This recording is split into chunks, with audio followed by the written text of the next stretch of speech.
Hello friends, आज हम लोग टेम्पल आर्किटेक्चर के बारे में पढ़ेंगे जो कि आपके एग्ज़ाम के व्यू से इम्पॉर्टेंट है। दरअसल यह टॉपिक थोड़ा सा बोरिंग हो जाता है, इसलिए आपको इसमें थोड़ी अतिरिक्त प्रयास करने की ज़रूरत है। तो आइए इसको रुचिकर बनाते हैं और इंटरेस्टिंग चर्चा के द्वारा इस टॉपिक को कवर करते हैं। मंदिर स्थापत्य कला या वास्तुकला में जब आप ध्यान देंगे तो दरअसल ये एनिशिएंट टाइम से ही, प्राचीन भारतीय समय से ही यह शुरुआत हो जाता है। जैसे कि पहले रिलीजन्स में आप देखेंगे स्तूप का विकास हुआ, डेवलपमेंट हुआ था। उसके बाद केव आर्किटेक्चर आया जिसमें कि गुफा को काट करके बनाया जाता था। तो दरअसल जो टेम्पल आर्किटेक्चर है यानी कि मंदिर वास्तुकला है, इनका मुख्य रूप से शुरुआत आप कह सकते हैं 500 ईस्वी सन में हो गया था, या उसके बाद इसमें धीरे धीरे क्रमागतः विकास हुआ। इसमें जो है आपको तीन तरह से मुख्य शैली का जो विकास हुआ है ऑल ओवर इंडिया, उस पर ध्यान देना है। जो नॉर्थ में हुआ था जिसको कि आप वेसर शैली कहते हैं, उसके बाद आप फिर थोड़ा सा नीचे आइएगा तो उसमें आप देखिएगा वेसर कला शैली का विकास हुआ है। और साउथ पार्ट ऑफ इंडिया में जो है सो आपको द्रविड़ मंदिर शैली का विकास हुआ है।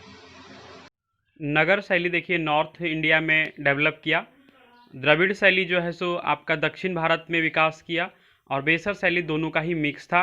एग्जाम्पल आप देख रहे हैं कंदरिया महादेव, वो उस जगह पर हम जो बोले हैं वो एमपी में है, ध्यान दीजिएगा, थोड़ा सा चेंज करना है।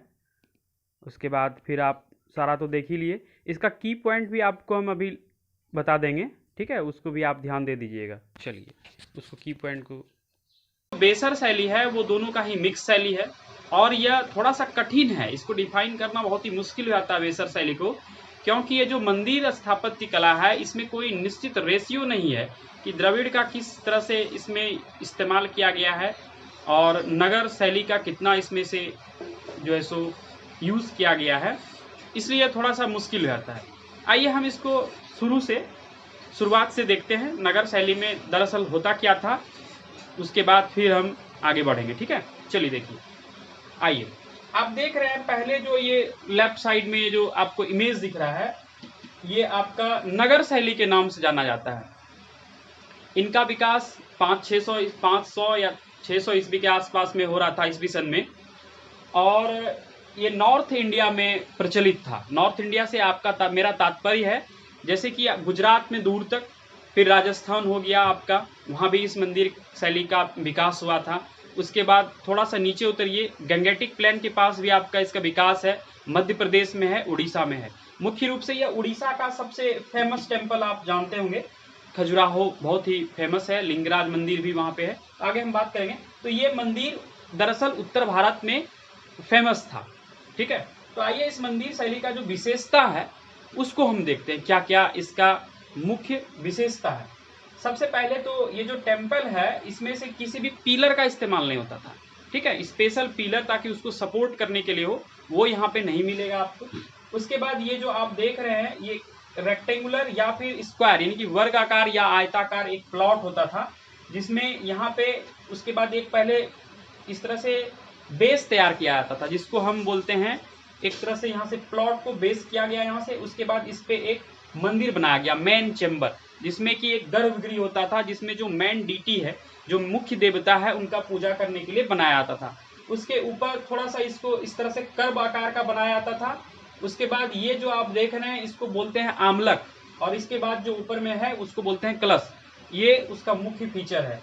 इसके बाद इसके साइड में भी टेम्पल हुआ करता था, आप देखेंगे जो है सो एक भोग मंदिर के नाम से जाना जाता था, एक में नाट्य मंदिर प्रस्तुत किया जाता था, किसी में और कुछ किया जाता था, अलग अलग कक्ष होते थे, इनके सपोर्टिव कक्ष होते थे। एक तरह से कहिए तो ये मेन टेम्पल का बड़ा सा शिखर है, और इसमें उसके बाद जो है सो उसके साइड में उनको सपोर्टिव करते हैं, उसको एक तरह से कंस्ट्रक्टिव और उनको मतलब आकर्षक बनाने के लिए प्रयोग किया जाता था।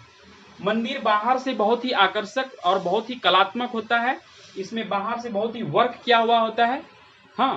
उसके बाद लेकिन अंदर से जो होता है वो बहुत ही प्लेन होता है, ठीक है। उसके बाद ये सैंडस्टोन का बना हुआ है, सैंडस्टोन का इसमें इस्तेमाल किया गया है, पत्थर का भी इस्तेमाल है। उसके बाद आप कह सकते हैं और बहुत ही मेहनत करके इसको तराशा गया है बाहर से। तो ये कुछ मंदिर है, जैसे कि आप नेम देखिएगा कंदरिया महादेव, आपको हम आगे पूरा अच्छा से व्यू करा देंगे। लिंगराज मंदिर है जो कि भुवनेश्वर में है। जगन्नाथ मंदिर काफी फेमस है, पुरी में है। उसके बाद कोणार्क टेम्पल जो कि उसके ये सूर्य टेम्पल है, सन टेम्पल के नाम से आप जानते हैं। मुक्तेश्वर मंदिर है। सोमनाथ मंदिर जो कि आपका गुजरात में है, वहां भी विकास था। दिलवाड़ा मंदिर जो कि जैन रिलीजन से भी रिलेटेड है, इस बात पे भी ध्यान दीजिएगा। आइए अब देखते हैं द्रविड़ शैली को पहले, क्योंकि जो बेसर शैली है वो कठिन है और उसको मिक्स शैली है, उसको आप अलग से पढ़ेंगे, ठीक है। चलिए आइए देखते हैं। तो द्रविड़ शैली जो है ये साउथ का शैली है, साउथ इंडिया में इसका विकास हुआ है। खास करके जो राजा राजराज थे और चोल एम्पायर था, उन्होंने इस पे बहुत काम किया है और ये अत्यंत आकर्षक और जो है सो एक तरह से कह सकते हैं मनोभावन है। ये दृश्य जब आप देखिएगा इस टेम्पल का तो बड़ा ही आश्चर्यजनक तरीके से इसमें वर्क किया गया है। इसमें अंदर से भी वर्क होता है, बाहर से भी वर्क होता है, दोनों में अंतर है, ठीक है। अभी बात करेंगे क्या अंतर है, क्या डिफरेंट है। देखिए इसमें से एक प्लॉट होता है, इसमें जो है सो बनाया आता है मंदिर। इसमें भी उसी तरह का बात है, जब आप हिंदू टेम्पल आर्किटेक्चर पढ़ेंगे, मंदिर स्थापत्य कला पढ़ेंगे, तो इसमें भी वही होगा, गर्भगृह होगा, ठीक है। मेन चेम्बर, जहाँ पे वॉर्म चेम्बर जिसको बोलेंगे, जहाँ पे पूजा पाठ किया जाता है, उसमें इसमें डिफरेंट ये है कि ये जो आप देख रहे हैं कर्व, ये थोड़ा सा पिरामिडल होता है, 3 आकार में, इस तरह से पिरामिड के आकार में ये होता है। ये अंतर है दोनों में, ठीक है। उसके बाद इसका कंस्ट्रक्शन बाहर से भी है और अंदर से भी कंस्ट्रक्शन है। इसमें यह है कि पिलर का प्रयोग किया गया है, पिलर यानी कि उसको सपोर्ट करने के लिए। और ये द्रविड़ शैली के नाम से जाना जाता है, जो कि आपका मुख्य रूप से कर्नाटक, आंध्र के समय में, उसके बाद आप और नीचे जाइए तमिलनाडु, यहाँ पे इसका विकास हुआ है। मुख्य रूप से आप देखिएगा कि मदुरई का टेम्पल है, महाबलीपुरम, ये सब चीज़ के लिए प्रसिद्ध है। उसके बाद आप देखिएगा बृहदेश्वर टेम्पल है, उस जो कि राजराज के द्वारा बनाया गया था। उसके बाद मीनाक्षी टेम्पल है, ठीक है। तो ये आपका साउथ शैली है, द्रविड़ शैली के नाम से इसको आप जानते हैं। अब आप देखिएगा उसके बाद में जो बेसर शैली का विकास हुआ है, ये मिक्स शैली है और ये बहुत ही कठिन है इसको डिफाइन करना, क्योंकि दोनों का मिला हुआ पार्ट है। क्योंकि जब जगह वेरिएशन होगा, जब आप प्लेस वेरिएशन होगा, तो उसमें जो कंस्ट्रक्शन का वर्क होगा उसमें थोड़ा सा अंतर आता है। तो ये जो है सो मुख्य रूप से होयसल एक थे, उसके समय काल में इनका विकास हुआ है, ठीक है। और बेसर शैली में आप देखिएगा दोनों का मिक्स रूप होता है, आप देख रहे हैं दोनों का मिक्स रूप आपको दिखेगा। इसका मुख्य रूप से उदाहरण है जैसे कि ऐहोल दुर्गा मंदिर में है। फिर आपका उत्तर प्रदेश में एक मंदिर पड़ता है, उनका नाम है देवघर मंदिर, वहां भी इस तरह का बेसर शैली का जो है सो कंस्ट्रक्शन का यूज है। डोडा बसपा मंदिर जो कि दंबल में है, ये बेसर शैली का एग्जाम्पल है। वृंदावन का वैष्णव मंदिर है, फिर पापनाथ मंदिर है। ये सब कुछ फेमस टेम्पल हैं जो कि बेसर शैली में बने हुए हैं। तो बेसर शैली में ये मध्य भारत में था, मुख्य रूप से आप मध्य प्रदेश भी कह सकते हैं। थोड़ा सा नीचे बीजापुर तक भी आया है, जो कि विजयनगर का भी समय पीरियड में वो जगह रहा था, ठीक है। अभी क्वेश्चन जैसे कि आपको पूछा जाता है बीच से ही, काफ़ी थोड़ा सा एक्स्ट्रा एफर्ट डालना पड़ता है इस टॉपिक के ऊपर। जैसे कि आपको पूछ लिया जाता है कि कल्याण मंडप किससे रिलेटेड था, तो विजयनगर एम्पायर में वो टेम्पल आर्किटेक्चर का बहुत ही महत्वपूर्ण बात है, तो इस पर थोड़ा सा फोकस करने का ज़रूरत है।